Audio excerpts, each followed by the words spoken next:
Our headlines for tonight. 2 missing Filipinos in Hong Kong found safe according to Philippine Consulate Office. Pasay Courts denies Curly Discaya's writ of habeas corpus bid. The Independent Commission for Infrastructure backs the Health Bureau's investigation into 297 super health centers that are not operational. The Customs Bureau vowed reform after being tagged as most corrupt agency in the Philippines. And the LaSalle star Kian Baclaan out for the UAAP Season 88 due to MCL tear injury.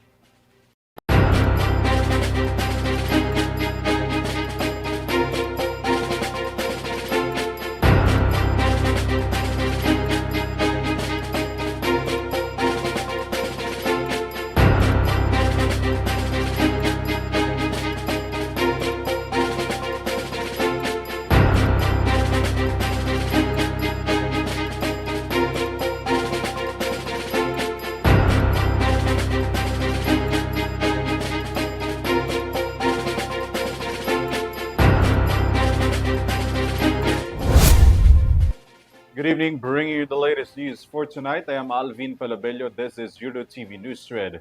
The details on our broadcast. The Department of Migrant Workers confirms the rescue of 2 Filipino domestic helpers who went missing in Hong Kong. According to the DMW, the 2 OFWs were picked up by Hong Kong police and is currently at the custody of the Migrant Workers Office and Overseas Workers Welfare Administration. Here's the report. The 2 missing overseas Filipino workers in Hong Kong were found safe, according to the Philippine Consulate Office. The 2 Filipino domestic helpers were last seen on a country trail in Tuen Mun District last October 4, and they went missing for almost 2 weeks. Migrant Workers Secretary Hans Layokakdak said on Friday that the 2 Filipino were picked up by Hong Kong police and were brought to the Migrant Workers Office and Overseas Workers Welfare Administration. Yung ating dalawang OFW sa Hong Kong ay nahanap na kagabi mga alas 10:30 nakatanggap ng tawag yung ating MWO Assistant Labor Attaché. The Secretary adds that both Filipino undergoes psychosocial counseling under the social services of the migrant workers. The Philippine government also settles the repatriation of the 2 domestic helpers. Ulat lang na pumasok sa akin kanina is nawala daw sila sa hiking on a certain trail, yung Long Mun Country Trail. Yun lang, ginagather pa natin yung sapat na detalye. But for this morning siguro, sapat mo lang na mauulat na nakita na yung dalawa. The Philippine Consulate Office in Hong Kong has yet to release any details on the disappearance of the 2 OFWs that were last seen trailing on Tuen Mun District nearly 2 weeks ago. The DMW chief noted that the stay of the OFWs is depending on their employer if the cancellation of their contract is final. May medical check-up sila ngayong araw at merong na-terminate na sila sa kanilang employer. Employer, pero bago pa man ito mangyari ay susubukan muna nilang magpaliwanag sa kanilang employer kung ano nangyari. This is ALVIN PELOBELLO for Eurotv News. The Pasay Regional Trial Court has denied the petition of habeas corpus filed by controversial contractor Curly Discaya. The court ruled there is no basis to release him from the Senate custody. More from Mia Layagin's report. A Pasay City Regional Trial Court junked the petition of controversial contractor Curly Discaya for a habeas corpus grant. The court decision says that there is no sufficient proof to back Discaya's claims about grave abuse of discretion in relation to his Senate detention. It can be recalled that on September 18, the Senate Blue Ribbon Committee cited Discaya in contempt after lying during the flood control scandal inquiry. Following the denial of his bid, Discaya will remain in detention under Senate custody, with the chamber insisting that the contempt order was aligned with constitutional authority. On Wednesday, spouses Curly and Sara Diskaya appeared before the Independent Committee for Infrastructure in relation to the investigation, where the two manifested that this would be their last appearance and will not participate with ICI's inquiry anymore. Based on their joint affidavit, the spouses feel like they are being pressured to be convicted in the case. ICI Executive Director Attorney Brian Hosaka, on the other hand, said that the Diskayas withdrew their participation after hearing that they will not be qualified as state witnesses. Hosaka clarified that any official information and announcement regarding the investigation should only come from the Commission. This is Miela Yagin for Eurotv News. The Independent Commission for Infrastructure, or ICI, has expressed full support for the Department of Health's investigation into nearly 300 non-operational super health centers nationwide. Vanessa Cleophas reports. The Independent Commission for Infrastructure, or ICI, supports the ongoing investigation by the Department of Health, or DOH, into 297 super health centers across the country that discovered to be non-operational. According to the DOH, following a recent meeting with the ICI, they will proceed with the investigation they have already begun. In fact, the number has now increased from 297 to 300. The department will continue to lead the investigation, but this time, the ICI will now be involved. They also stated that the citizens' participatory audit will be further strengthened to allow the public to openly report super health centers in their areas that remain unused. It can be recalled that the DOH first visited the Concepcion Dos Super Health Center in Marikina City, one of the 300 centers on the agency's list. The DOH found that only posts and a few foundation structures are in the area surrounded by weeds, contrary to the agency's list indicating it as Phase 1 completed. It was noted that the allocated budget for this project reached 21.5 million pesos. The next site visited was the Super Health Center in Antipolo, which, unlike the one in Concepcion, was found to be complete and standing. Meanwhile, the DOH stated that the construction of the Super Health Center first began in 2021 as a collaborative effort between the department and the local government unit. This is Vanessa Cleophas for Eurotv News. The Bureau of Customs responds to a U.S. report being tagged as one of the most corrupt agencies in the country. Commissioner Ariel Nepomuceno admits the label hurts but vows sweeping reforms to fight corruptions. Henry Nicolas for the report. The Bureau of Customs is set to meet with Homeland Security after the U.S. State Department tag as one of the most corrupt agencies in the Philippines. BOC Commissioner Ariel Nepomuceno admitted he was hurt upon hearing the news but said they must address and correct the issues raised. Nepomuceno assumed in office in July 2025 and assured the public they will implement full accountability. Despite this, he also said that as part of the ongoing revamp in their agency, a report has already been submitted to the Independent Commission for Infrastructure to recommend the filing of charges against 10 of their personnel. He added that the revamp is continuous to ensure that corruption within the agency is gradually curtailed. Nepomuceno admitted that corruption may not be completely eliminated during his entire term, but he assured that under his leadership, smugglers and corruption will have a difficult time while he is in office. Meanwhile, ano talaga to, cat and mouse. Ayokong bulangin ng ating mamamayan. Hindi ko nga ipangako na matitigil ang korupsyon o smuggling. Yan ang aming problema, smuggling, during my time. Hindi ko nga pangako yan, nagpopulahan tayo. Ang kaya ko yung pangako, magiging napakahirap ng smuggling habang ako komisyoner. Yun ang kaya ko yung pangako. Until ma-fully automate natin.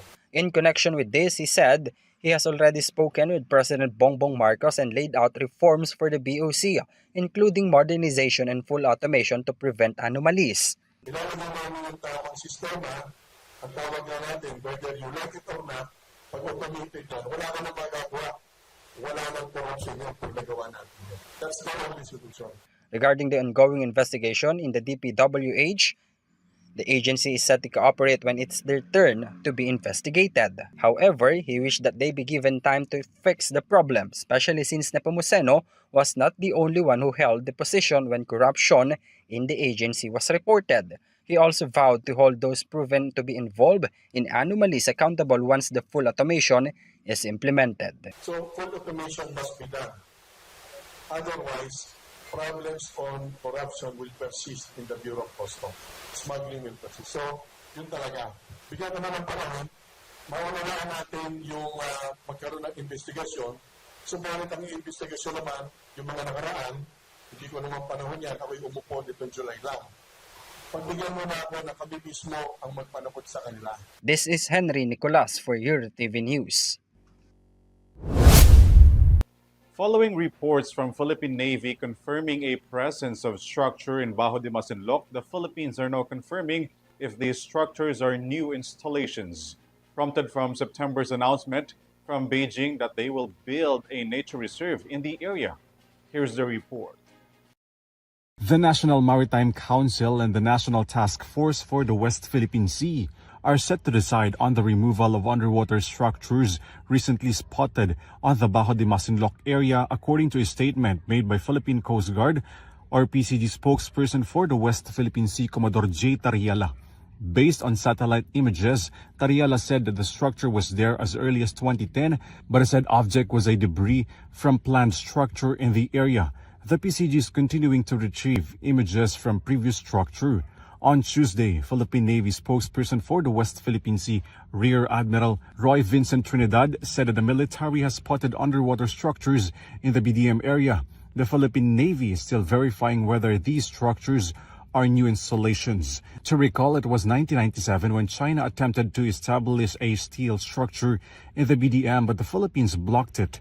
September 10, when China announced its plan to establish a nature reserve in the BDM, the Department of Foreign Affairs has filed new diplomatic protest against China over the October 12 water cannoning incident of a Bureau of Fisheries and Aquatic Resources or BFAR ship by the China Coast Guard. The Philippines has filed 48 diplomatic protests against China this year alone.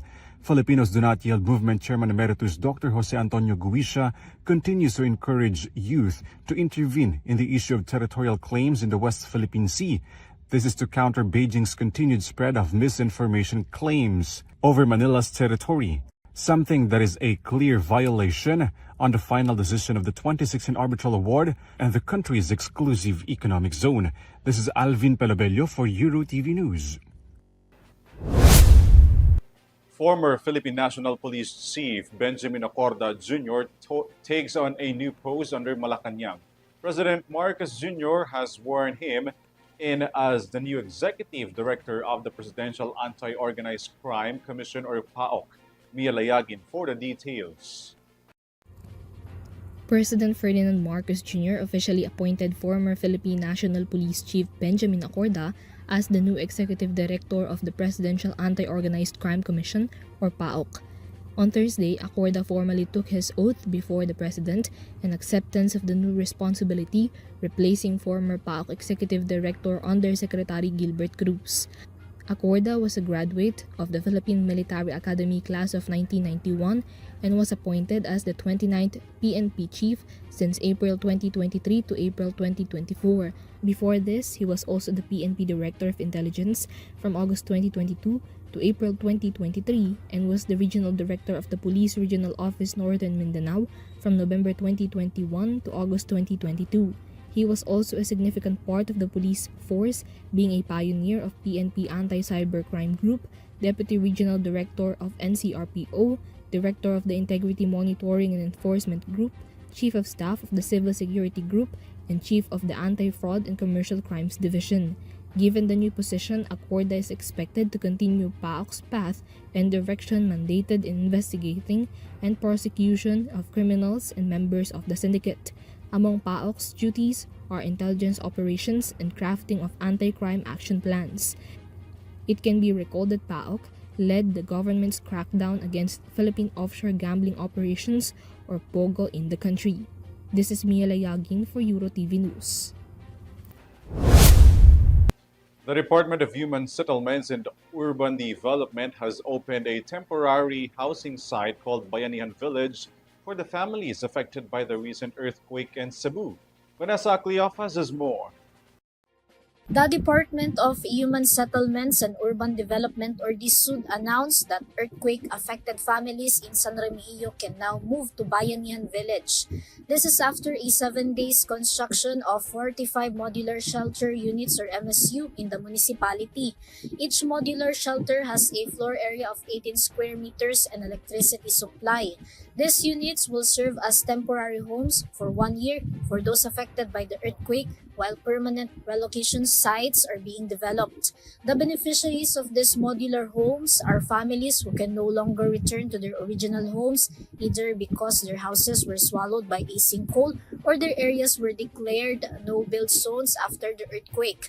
According to the SUD Secretary Jose Ramon Aliling, who personally inspected the MSU, the construction of the modular homes was expedited in coordination with the DPWH, DSWD, DOLE, AFP, PNP, Coast Guard, the Office of the Civil Defense, and various private sectors partners, following the directive of President Ferdinand Marcos Jr. to provide safe and comfortable housing to residents in the municipality. The DSWD, in partnership with the local government, will be responsible for maintaining order in the area where the temporary shelters are located. Earlier, President Marcos visited Bayanihan Village accompanied by Cebu Governor Pamela Pam Baricuatro and officials from various government agencies. In addition to the 45 completed modular shelter units, 14 more units will be added. The DSUD also announced that the next sites to receive 21 modular shelters units are Daan Bantayan and Bogo. Plans are also underway to build units in Medellin and Tarragona in Davao Oriental, which were also struck by the magnitude 7.4 earthquake. The program was named the Bayanihan Village to reflect a whole-of-nation approach with the involvement of multiple government agencies and private sector partners. This is Vanessa Cuyofas for Eurotv News.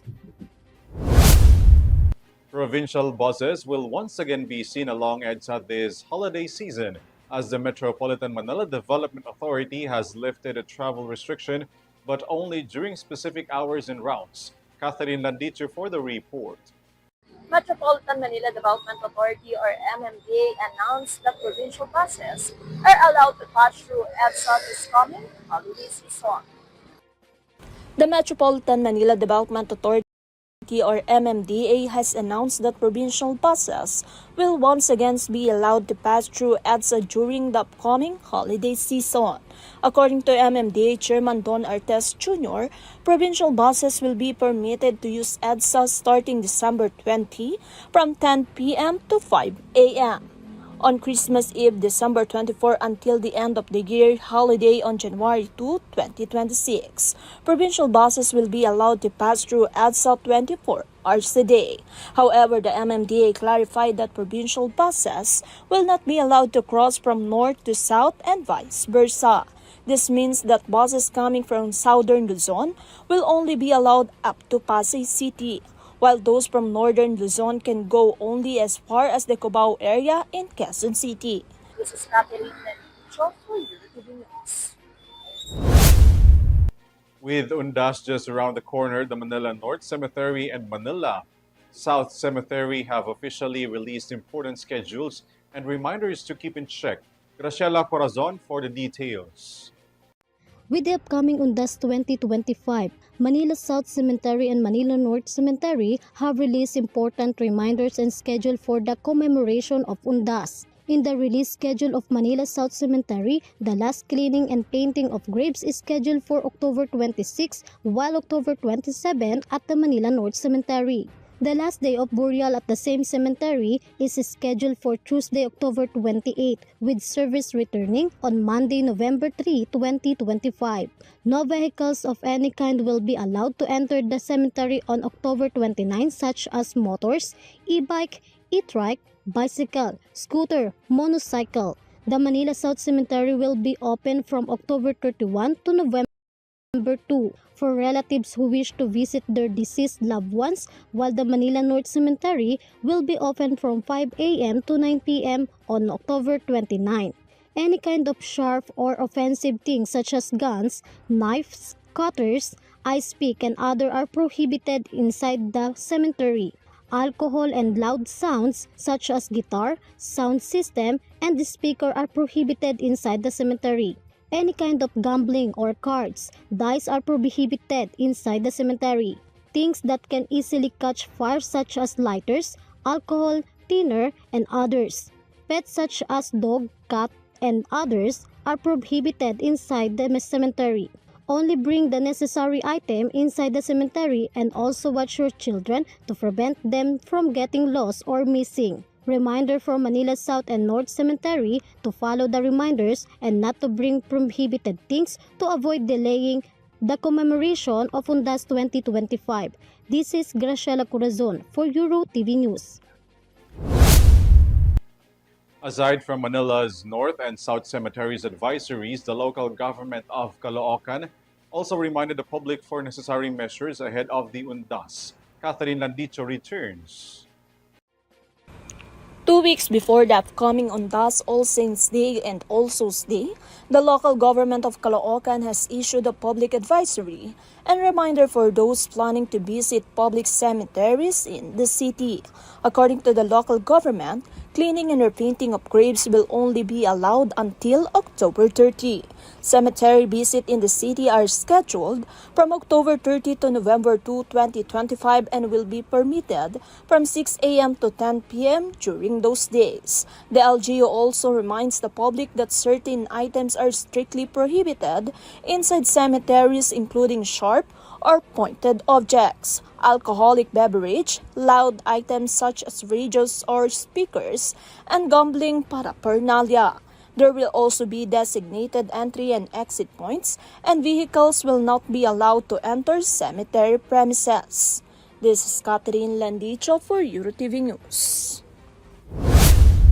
A former member of the Bureau of Jail Management and Penology has been arrested in a boy-bust operation in Bataan. Police says the suspect was caught selling illegal drugs to a police pusher buyer in exchange for 1,000 peso bill. Here's Shai Morales for the full story.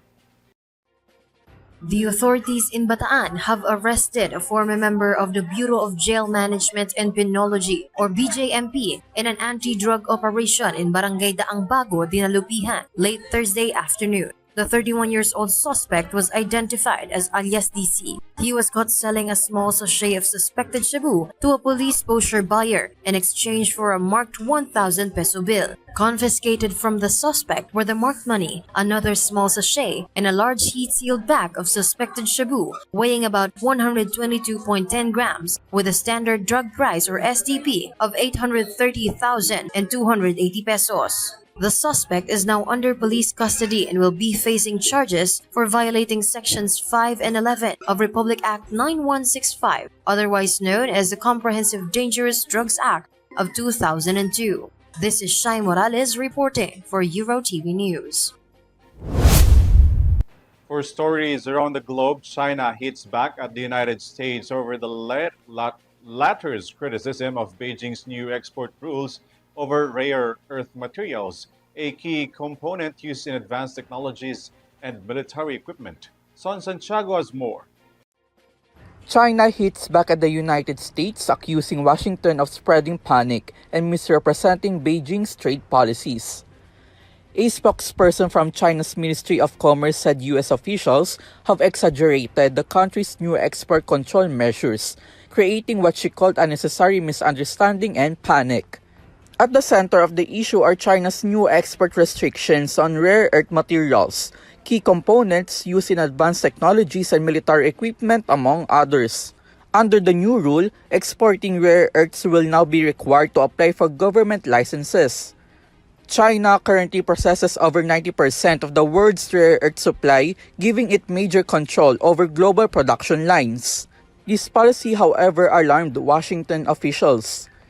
U.S. Trade Representative described China's move as a global supply chain power grab, urging Beijing to reverse the decision.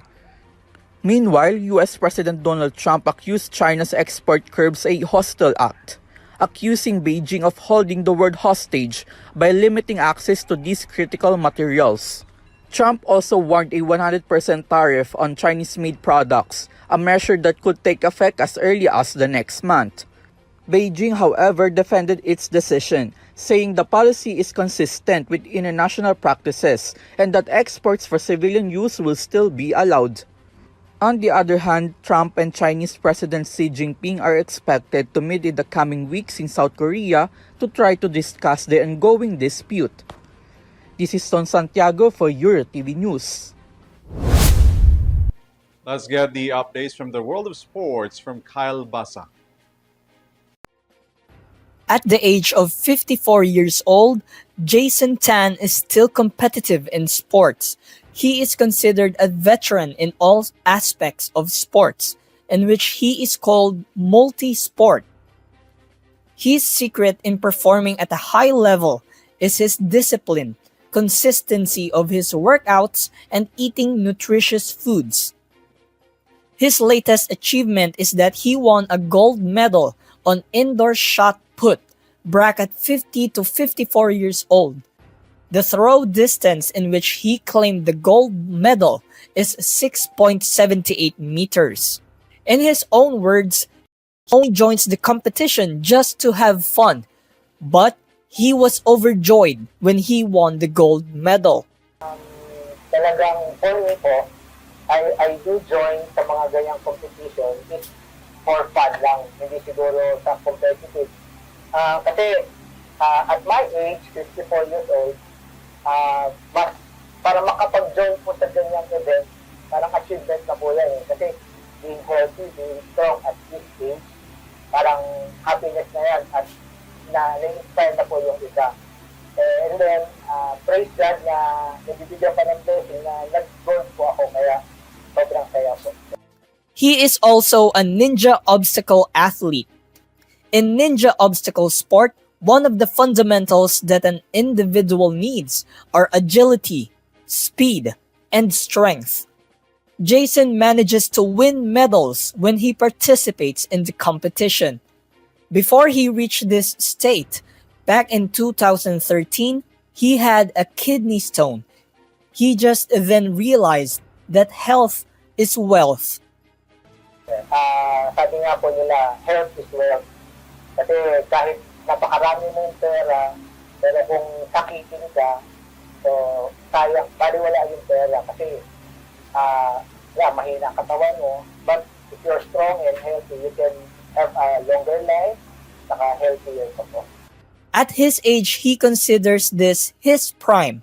One of the reasons is that he is in great condition physically, and he feels happy when his peers compliments his lifestyle. Pwede na rin po. Pero basta ang ano talaga is, I'm happy na at this age. Kasi ang dami po nagsasabi sa akin na inspiration po. Kasi sa ganyang age, malakas ka pa, and then you look strong pa. Kaya parang natutuwa ko na na-inspire po. Marami ako na-inspire ng mga, especially mga ka-generation po. With that, the term exercise and workout is in his daily routine as his body yearns for it.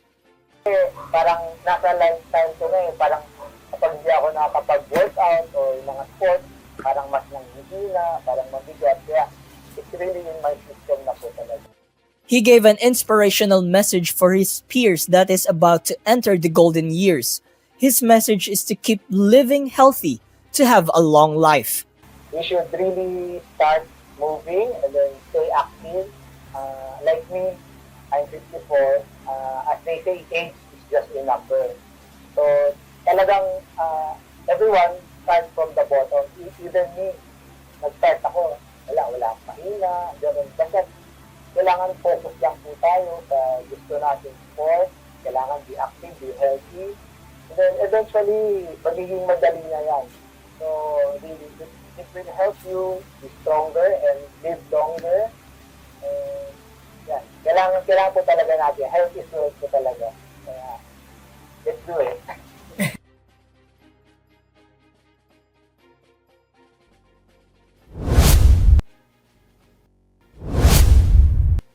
That's the latest news for tonight. You may visit Eurotvph.com for more news and information. You can also catch our live broadcast through our social media accounts and via Extreme channel. I'm Alvin Pelobello. Thanks for joining us. This is Eurotv News Thread. Stay safe and have a good night, everyone. Happy weekend.